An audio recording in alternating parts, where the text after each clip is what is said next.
रूस और यूक्रेन के बीच युद्ध की स्थिति ने जहां रूस को आर्थिक नुकसान की ओर ला खड़ा कर दिया, तो यूक्रेन को मानवीय सहायता देने के लिए संयुक्त राष्ट्र यूक्रेन के समर्थन में उतर आया है। नाटो चीफ ने यूक्रेन को एंटी टैंक हथियार और मिसाइलें देने का ऐलान भी कर दिया, लेकिन रूस ने भी यूक्रेन पर हमले के लिए अपने 2 लाख सैनिकों को उतार दिया। दोनों देशों के बीच युद्ध की स्थिति के बाद इसके भयानक परिणाम सामने आने लगे हैं। कई संगठन ने रूस के विपक्ष आकर रूस को करारा झटका दिया।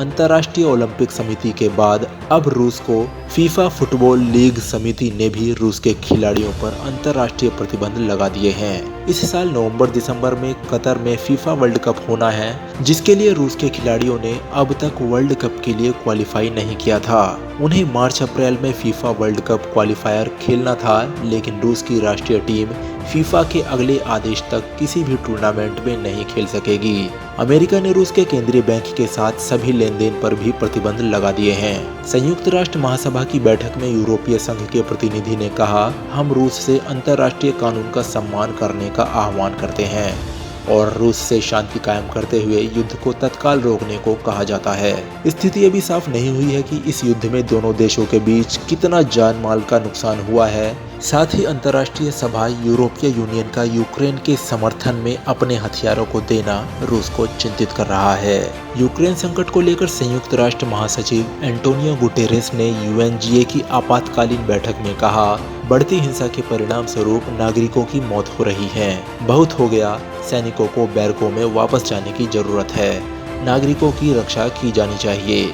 गुटेरेस ने आगे कहा, मानवीय सहायता महत्वपूर्ण है, लेकिन यह कोई समाधान नहीं है। एकमात्र समाधान शांति के माध्यम से होगा। मैंने यूक्रेन के राष्ट्रपति को आश्वासन दिया है कि संयुक्त राष्ट्र सहायता करना जारी रखेगा। हम उन्हें अकेला नहीं छोड़ेंगे और उन्हें मानवीय सहायता प्रदान करते रहेंगे। यूक्रेन पर रूस के हमले के बाद दुनिया भी 2 धड़ों में बढ़ती दिखाई दे रही है। एक तरफ भारत जैसा देश तटस्थ रहने की कोशिश में लगा हुआ है, तो वहीं चीन भी इस युद्ध से दूरी बनाए हुए है।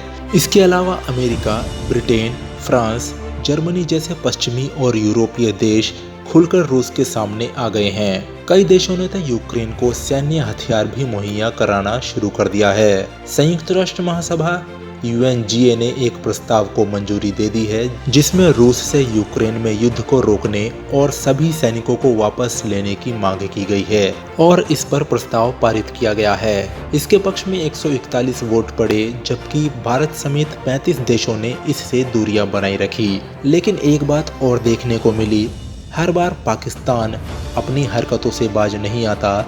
उसने ऐसा इस बार भी किया। बता दें, रूस के समर्थन में पाकिस्तान ने रूस पहुंचना उचित समझा और पाकिस्तान के प्रधानमंत्री इमरान खान ने रूस के राष्ट्रपति से मिले, जो कि पाकिस्तान को ही उल्टा भारी पड़ गई और पाकिस्तान पर अमेरिका द्वारा $55 मिलियन का जुर्माना मनी लॉन्ड्रिंग के तहत लगा दिया गया। आज की इस खबर में इतना ही। फिर मिलते हैं किसी अगली खबर के साथ। तब तक के लिए नमस्कार।